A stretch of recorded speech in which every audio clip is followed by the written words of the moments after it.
Mateus, capítulo 17, o verso 24 ao 27. Temos aqui mais um milagre que Jesus realizou.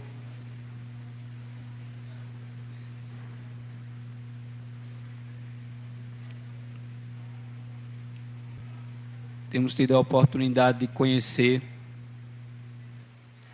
aquilo que o Senhor fez durante o seu ministério, e hoje vamos conhecer mais uma história, mais um milagre que ele realizou. O texto nos diz assim: quando Jesus e os discípulos chegaram a Cafarnaum, os que cobravam o imposto das 2 dracmas se dirigiram a Pedro e perguntaram: o mestre de vocês não paga as 2 dracmas? Pedro respondeu: claro que paga. Quando Pedro estava entrando em casa, Jesus se adiantou, dizendo: Simão, o que você acha? De quem os reis da terra cobram impostos ou tributo? Dos seus filhos ou dos estranhos? Quando Pedro respondeu: dos estranhos, Jesus lhe disse: logo, os filhos estão isentos, mas, para que não os escandalizemos, vá ao mar, jogue o anzol e puxe o primeiro peixe que fisgar. Ao abrir a boca do peixe, você encontrará uma moeda. Pegue essa moeda e entregue aos cobradores, para pagar o meu imposto e o seu. Amém? Oremos por esta palavra e por esse momento. Querido Deus e Pai, muito obrigado por tuas misericórdias e por tua palavra, que nessa noite temos o privilégio de ouvir. Que o Santo Espírito do Senhor fale aos nossos corações. É isso que te peço, no nome de Jesus. Amém. Meus irmãos, possivelmente a maioria de vocês conhece essa história. E dentro de um contexto que aparentemente nós não enxergamos um milagre, mas aqui nós vemos o Senhor mais uma vez manifestando seu poder, sua glória, de uma forma que ficou para o nosso conhecimento, para a nossa esperança diante da vida que nós aqui vivemos. O texto nos conta que Jesus havia se dirigido para aquela região de Cafarnaum com seus discípulos, e ele havia dado uma notícia para os discípulos durante o caminho, a viagem para Cafarnaum, que os deixou tristes. Os versos 22 ao 23 nos diz o seguinte: quando eles estavam reunidos na Galileia, Jesus lhes disse: o Filho do Homem está para ser entregue nas mãos dos homens, e estes o matarão. Mas ao terceiro dia ele ressuscitará. Então, os discípulos ficaram muito tristes. Nós chegamos em um momento do ministério de Jesus em que está findando-se o seu ministério. Jesus agora já está do meio para o fim do seu ministério. Ele agora já começa a preparar o coração dos discípulos para a sua partida, para a sua morte. E ao declarar aos discípulos que ele seria entregue e seria morto, mas ele disse para os discípulos nessa palavra que ao terceiro dia ressuscitaria. Então ele anuncia a sua partida, mas também anuncia que ele triunfaria sobre a morte. Mas a notícia da partida de Jesus, diz o texto, que deixou o coração dos discípulos tristes. É claro que eles, mesmo tendo a promessa da ressurreição, eles não entendiam ainda plenamente isso. Eles não entendiam isso. Por isso que eles ficaram tristes. Os discípulos só vieram compreender a ressurreição depois da ressurreição. Mas até então eles imaginavam que Jesus partiria, não entendendo ainda o que seria a ressurreição de fato, por isso os corações ficaram tristes. Ao desembarcarem ali nas terras de Cafarnaum, diz o texto que Jesus vai ser, os discípulos de Jesus serão cercados por outras pessoas, e dentre aquelas pessoas, um vai indagar o apóstolo Pedro acerca do pagamento do imposto para o templo. Esse não era um imposto para os romanos, para o governo romano. Esse imposto aqui era um tributo anual que os judeus pagavam ao templo, para a manutenção do templo, para as obras do templo, para o sustento do templo. Então havia um tributo anual, fora as ofertas, fora as contribuições que eles faziam regularmente através dos cultos, mas havia um tributo estabelecido que anualmente o judeu pagava no templo. E o tributo era o valor, como diz o texto aqui, de 2 dracmas. E Pedro foi questionado acerca disso, mas o Senhor, que é onisciente, sabe de todas as coisas. Quando Pedro chega em casa, juntamente com os discípulos e Jesus se antecipa a Pedro, porque ele é onisciente, ele sabia o que havia acontecido. Pedro não havia contado para Jesus, mas Jesus já sabia o que havia acontecido. E Jesus disse: Pedro, o que você acha? De quem os reis da terra cobram impostos ou tributo? Dos seus filhos ou dos estranhos? E Pedro vai responder: dos estranhos. Com a resposta de Pedro, o que Jesus estava dizendo? Jesus não tinha obrigação de pagar o imposto das 2 dracmas. Porque se o imposto era do templo, e o templo era a casa de Deus, e Jesus era o Filho de Deus, então ele não poderia e nem deveria pagar o imposto, porque diz que o imposto era cobrado apenas dos estranhos e não dos filhos.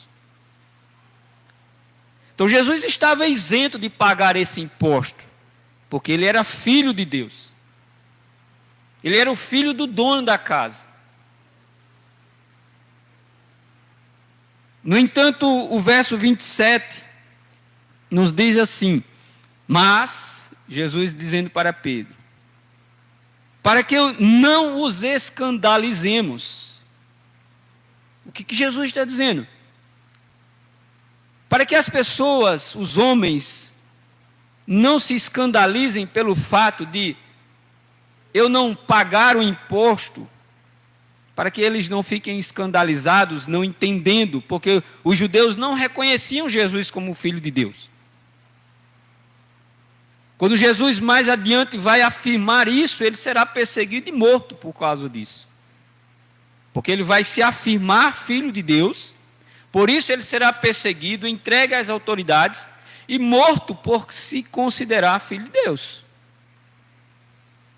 E ele diz: mas para que não os escandalizemos, e aí é que o milagre vai acontecer. Jesus diz: vá ao mar, jogue um anzol, o primeiro peixe que fisgar você puxe, você vai abrir a boca do peixe, e quando você abrir a boca do peixe vai ter uma moeda, e a moeda que você vai encontrar era um starter.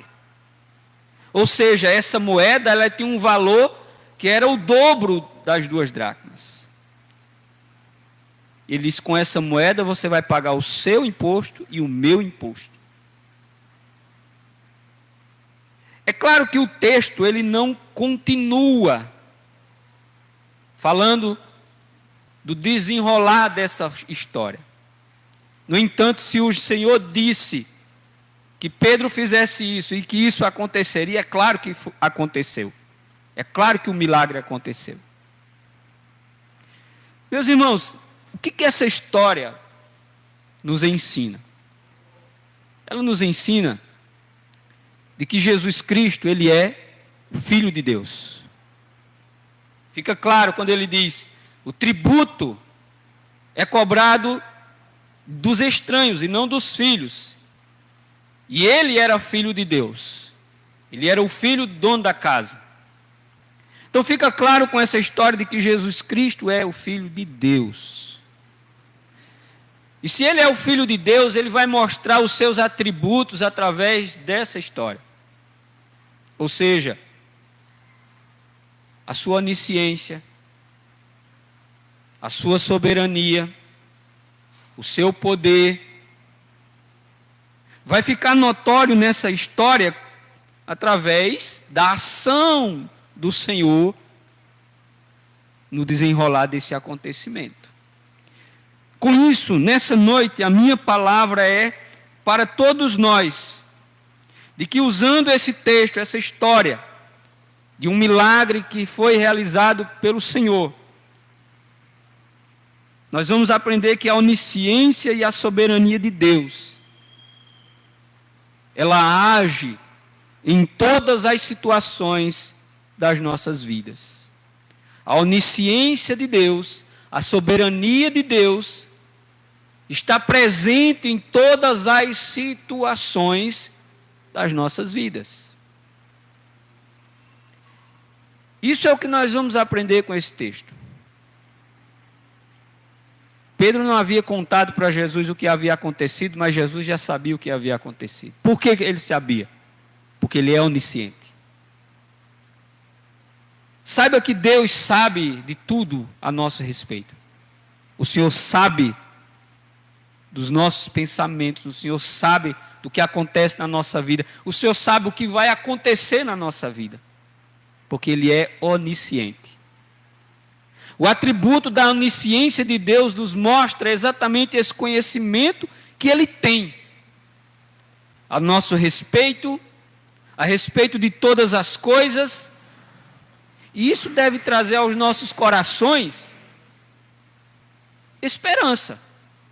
Porque se eu sei que Deus sabe de todas as coisas, isso deve trazer tranquilidade ao meu coração.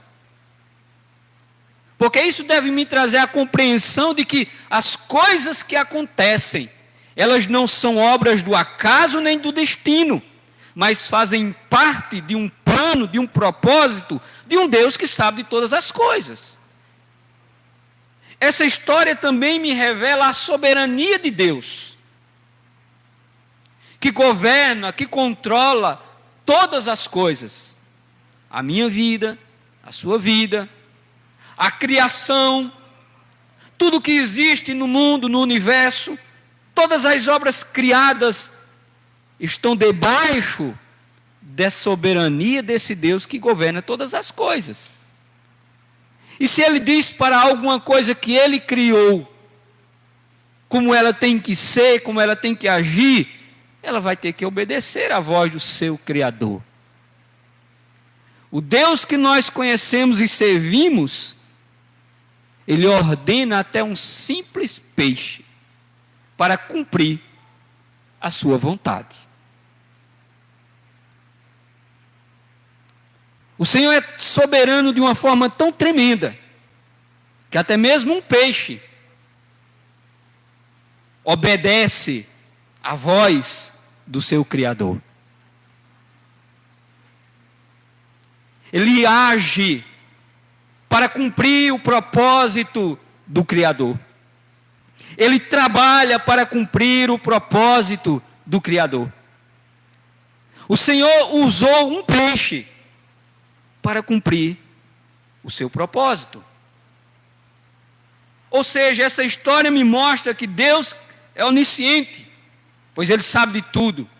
De que Deus é soberano, pois Ele governa tudo, Ele controla tudo, Ele age em todas as coisas, Ele coordena todas as coisas, Ele usa todas as coisas segundo o seu propósito e para a glória dEle. E para o nosso benefício. O que fazer quando nós não sabemos o que fazer? Ou o que fazer quando nós não temos o que fazer? Você sabia que na nossa vida haverá momentos, situações que nós não teremos o que fazer? Que nós não saberemos o que fazer? Então, o que fazer quando nós não temos o que fazer?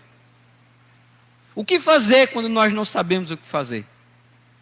É nos lembrar de que nós temos um Deus, Criador, Senhor, soberano, conhecedor de todas as coisas, e que aquilo que eu não posso fazer, Ele pode, aquilo que eu não sei, Ele sabe, e por isso eu devo descansar sobre os seus cuidados. Nós precisamos conhecer melhor o Senhor. Você conhece o Senhor? Você conhece Deus? É importante que nós conheçamos o Senhor, porque nesse texto ficará claro que quando nós conhecemos a Deus, quando nós não sabemos o que fazer e não temos o que fazer, Deus sabe o que fazer e Deus tem como fazer, porque Ele é Deus. E Ele usa as coisas mais improváveis para cumprir o seu propósito. Talvez fosse mais fácil alguém dos discípulos de Jesus, ou alguém daquela localidade, trazer uma contribuição, ou algum dos discípulos de Jesus ter algum recurso ali guardado, reservado, e usar para pagar aquele tributo. Poderia. Mas o Senhor, para mostrar aos seus discípulos e às gerações futuras, que Ele é Deus, que Ele governa todas as coisas, e que todas as coisas estão sob o seu comando, sob o seu governo, Ele realizou essa obra dessa maneira. Pedro não pescava de anzol. Se você olhar os relatos nos evangelhos sobre a vida de Pedro anterior ao seu apostolado, nós vamos ver que ele era pescador. E nos momentos que ele está na sua atividade profissional, sempre é mencionado que ele utilizava redes para pescar. Mas aqui o Senhor queria nos mostrar a sua soberania, seu conhecimento sobre todas as coisas. Porque, irmãos, imagine que se Pedro lançasse a rede, apanhasse vários peixes, a possibilidade maior de encontrar um peixe com alguma coisa dentro seria maior. Não é verdade? Mas não. O Senhor vai nos dar uma lição de que Ele está no controle dos mínimos detalhes da sua criação. Pedro, pegue um anzol e vá pescar. Jogue um anzol. O primeiro peixe que fisgar, você puxe. Ô irmãos, o peixe, como disse um certo comentarista nessa história, o milagre ele acontece de uma forma muito complexa. Pois, veja, o que acontece? Para que aquele peixe pudesse pegar aquela moeda, alguém perdeu a moeda.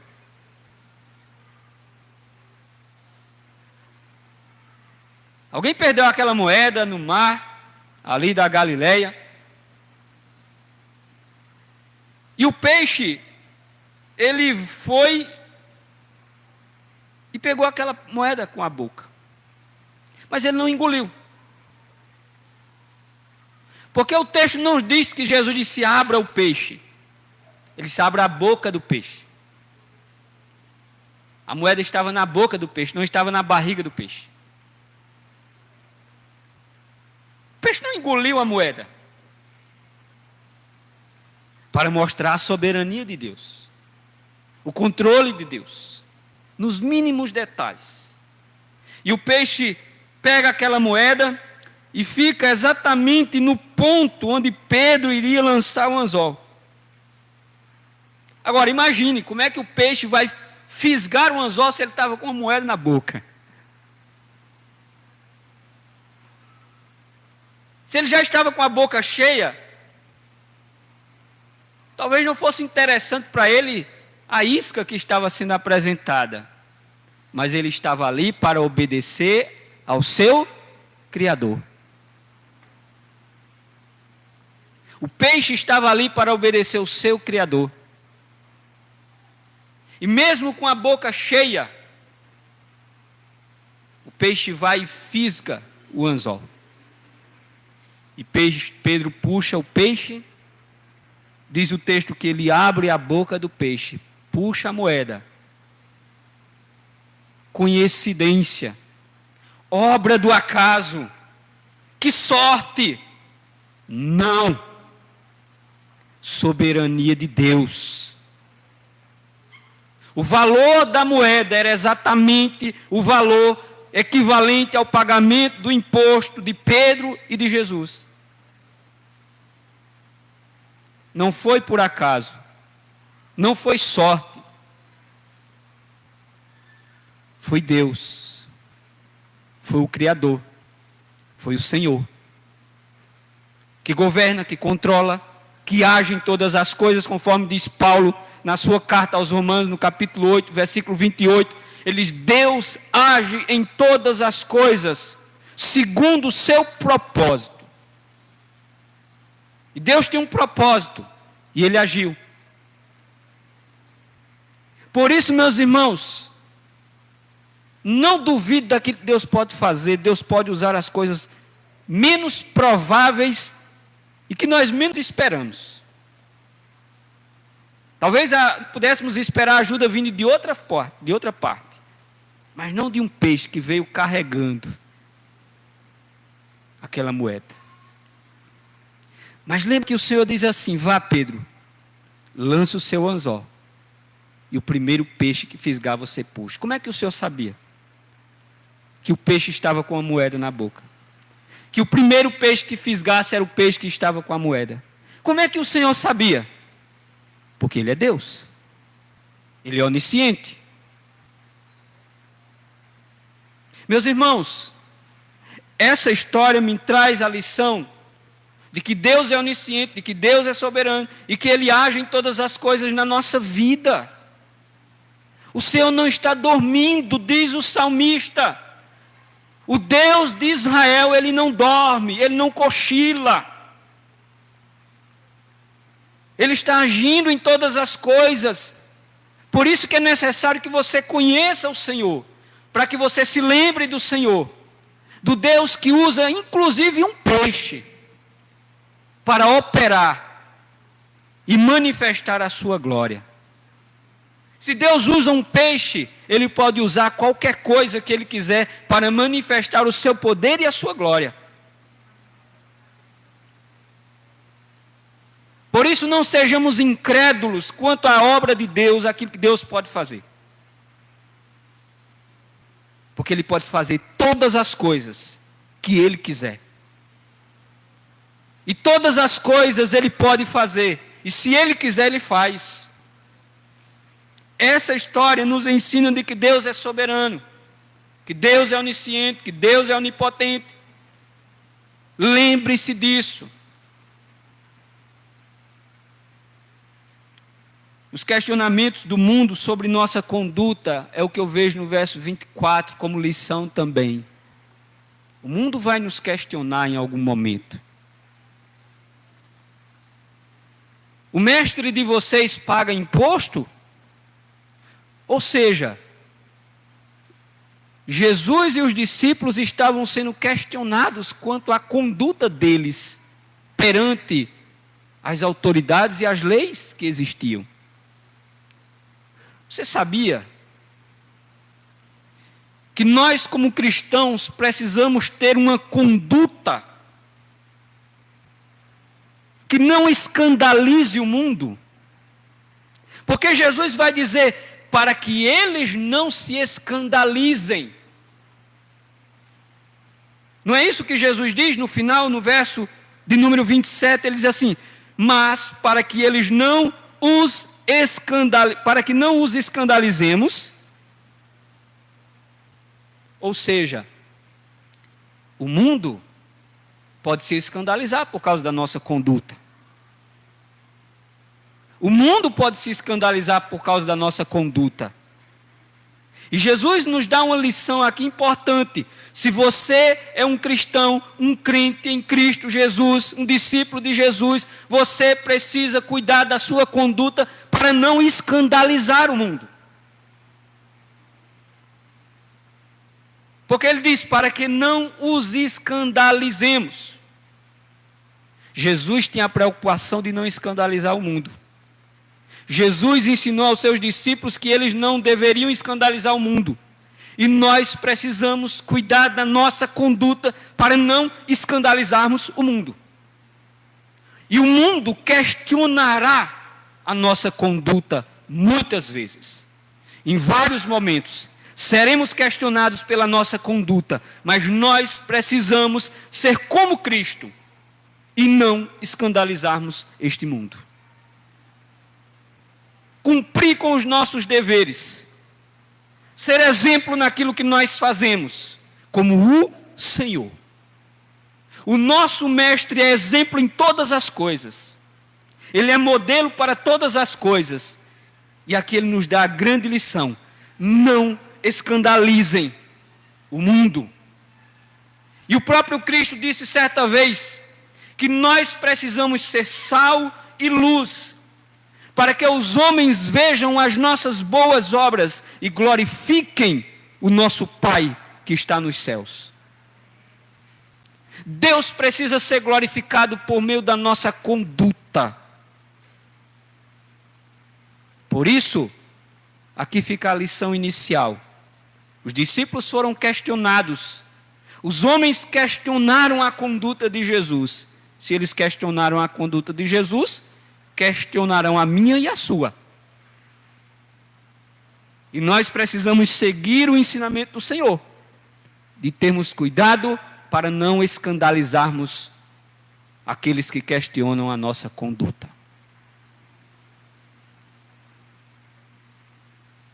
O cristão precisa entender a sua responsabilidade nesse mundo. Irmãos, sejamos honestos, sinceros. O cristianismo é e tem a mensagem que transforma a vida dos pecadores, a vida do ser humano. Muda. Paulo disse, se alguém está em Cristo, é uma nova criatura, é uma nova pessoa. Porque o Evangelho transforma, o Evangelho muda o coração do pecador. O Evangelho justifica através do sacrifício de Cristo. Nós somos perdoados dos nossos pecados pelo que Cristo fez por nós na cruz do Calvário, pelo sangue que Ele derramou. Nós somos perdoados. O Evangelho nos transforma.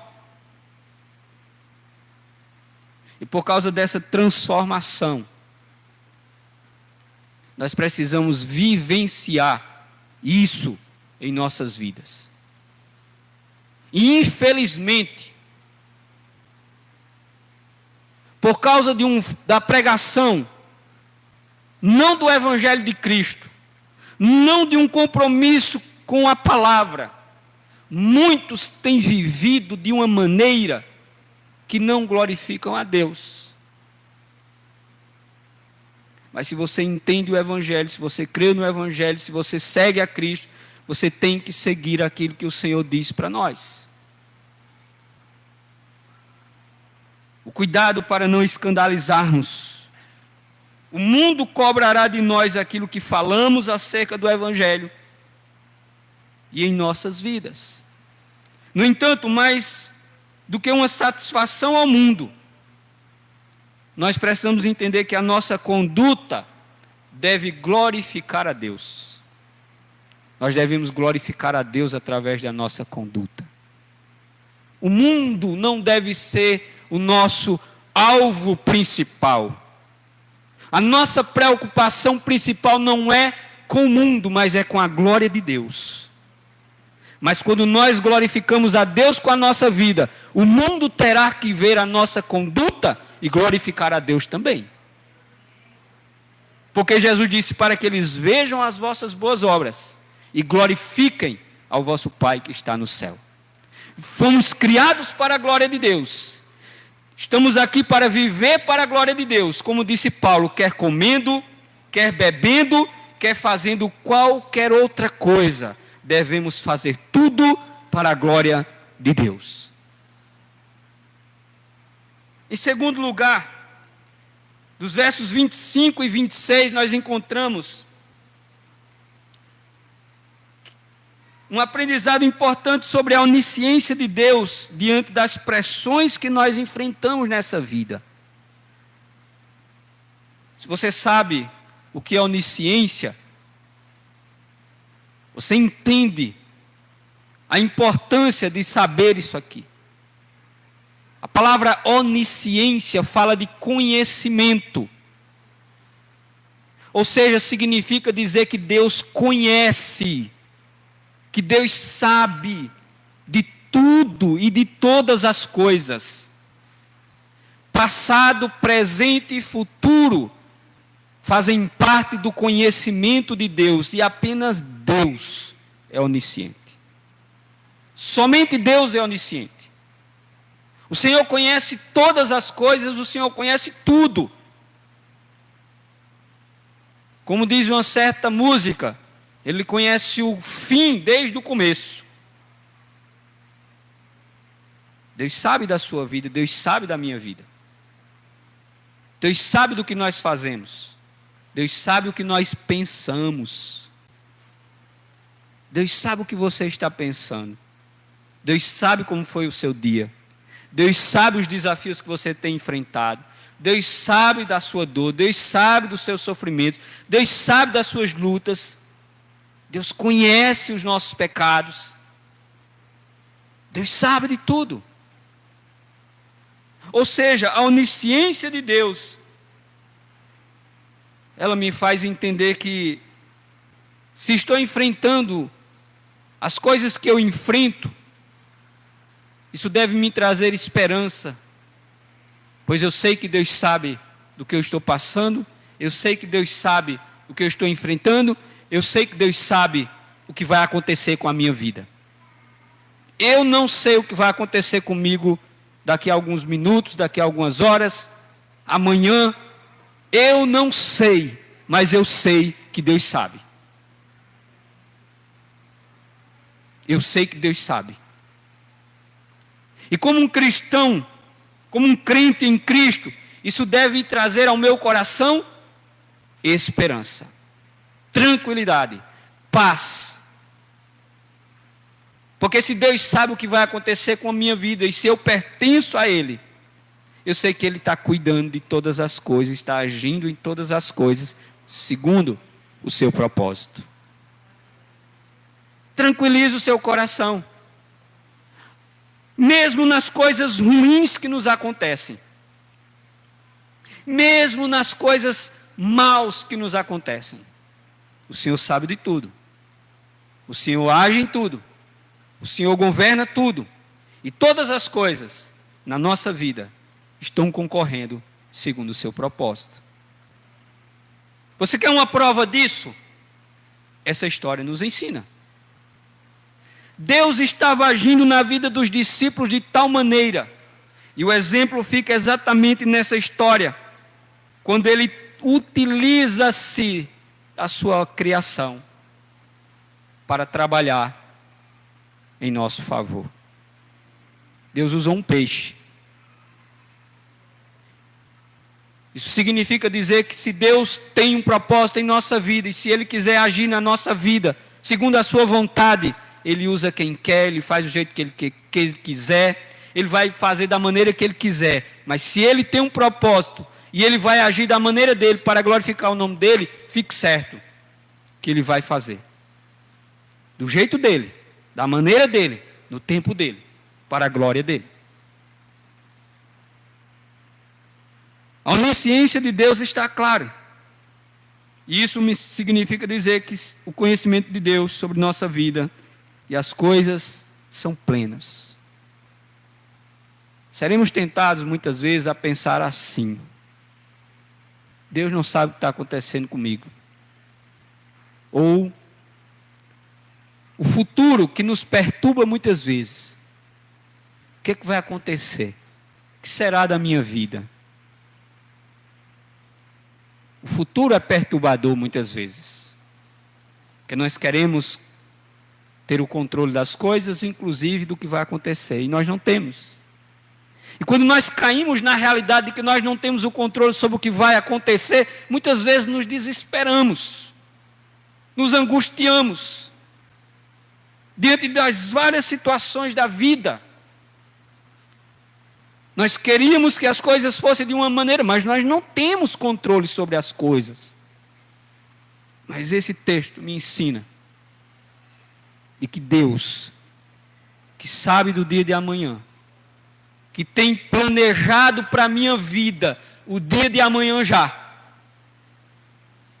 Se eu creio nisso, eu preciso aprender a descansar sobre os cuidados desse Deus que é onisciente e que é soberano sobre todas as coisas.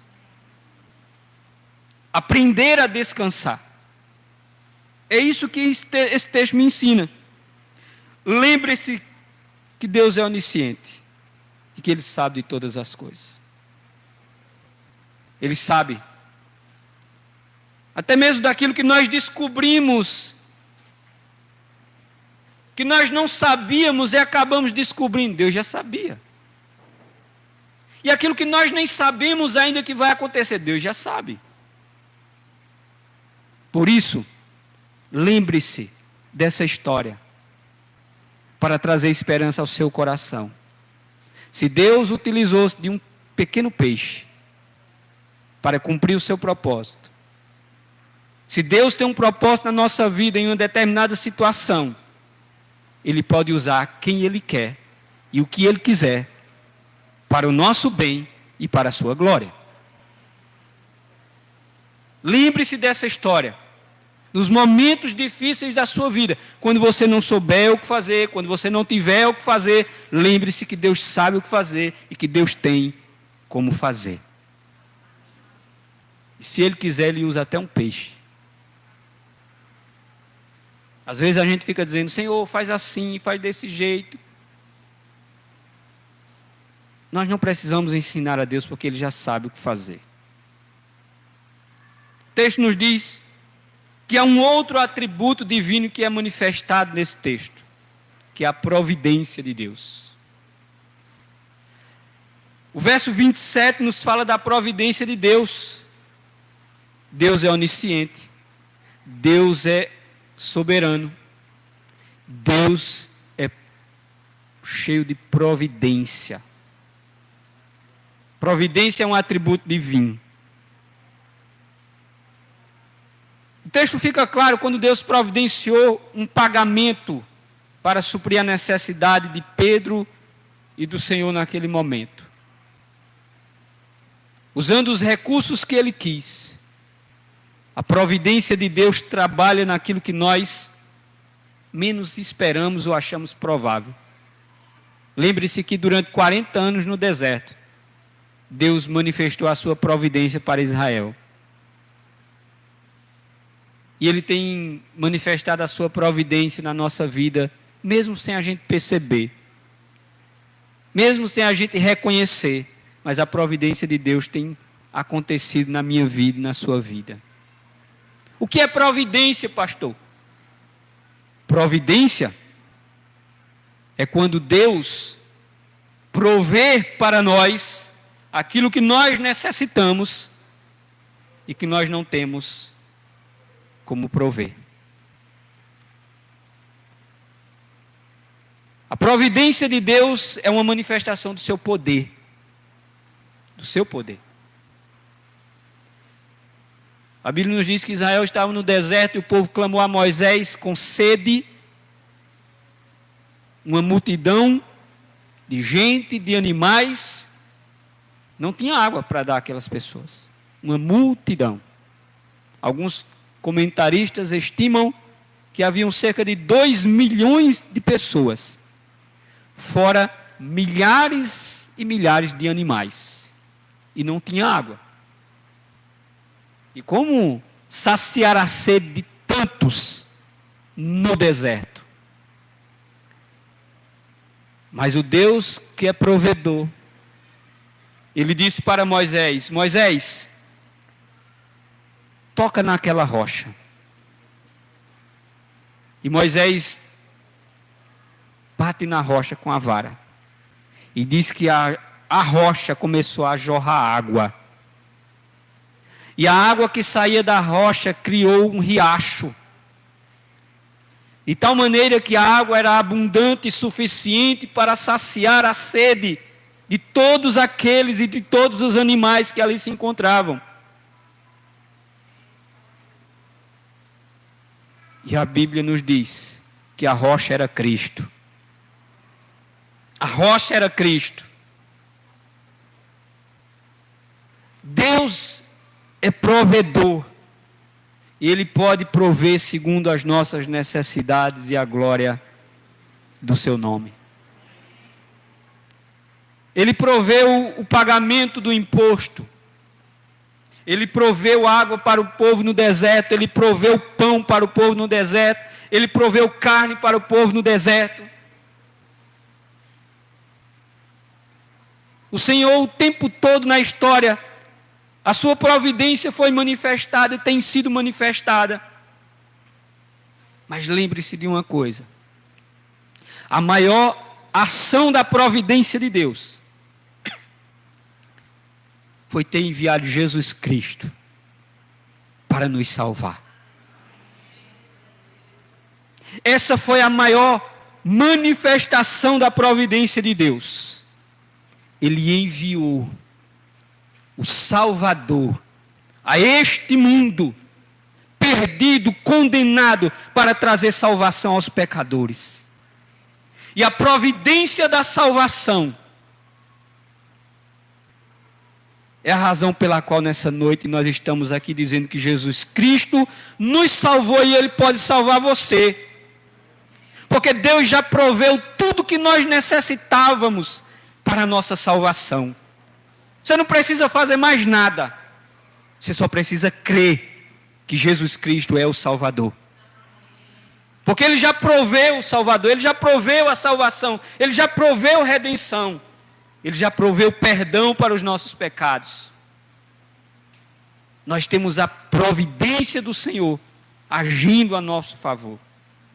Portanto, Deus age em todas as coisas. Lembre-se disso. Como diz Romanos 8, 28, Deus age em todas as coisas. E todas as coisas inclui sua vida, inclui seu problema, inclui sua situação. Todas as coisas inclui o que você está pensando. Deus age em todas as coisas segundo o seu propósito. Portanto, concluo dizendo: Deus é soberano. Deus governa sobre todas as coisas e sobre tudo. Lembre-se disso. Seremos tentados a duvidar do cuidado de Deus. Seremos tentados a murmurar contra o Senhor, como Israel fez no deserto, mesmo experimentando a providência de Deus o tempo todo. Seremos tentados a duvidar de que Deus é nosso Pai. Seremos tentados.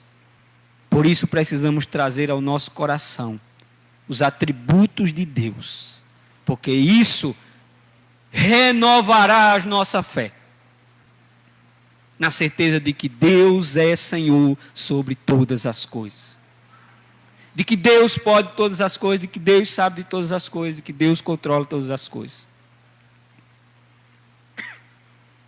Eu não controlo tudo, eu não sei de tudo, e eu não posso tudo. Mas Deus sabe, Deus pode e Deus controla.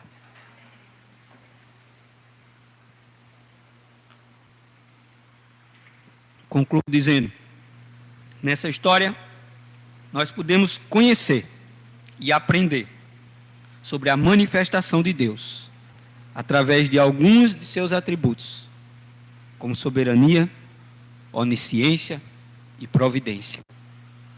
O Senhor reina sobre tudo, inclusive sobre nossas vidas e tudo que nos acontece. Deus pode usar um simples peixe para nos socorrer. Amém? Para a glória dele e para a nossa alegria.